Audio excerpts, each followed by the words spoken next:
இன்னொரு சில பேர் சொன்னாங்க திமுகவுக்கு போறதுதான் எல்லாருமே எதிர்பார்த்தாங்க சார். எனக்கு கூட நீங்க எப்படிங்க நீங்க அதிமுக தொண்டர் இவ்வளவு நாள் வரையும் அவர் 52 ஆண்டுகள் அவருக்கு வந்து அரசியல் அனுபவம் இருக்குன்னு சொல்றாங்க இல்லையா?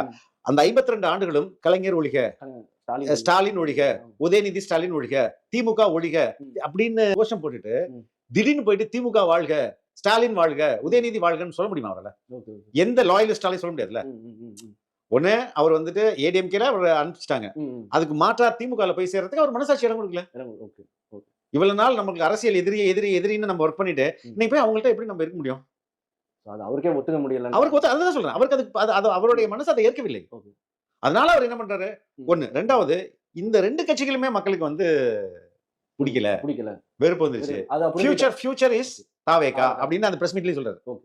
அது எப்படிங்க உங்களுக்கு தெரியும்? விஜய்க்கு அப்படி என்னங்க இருக்கு அப்படின்னு கேக்குறாங்க.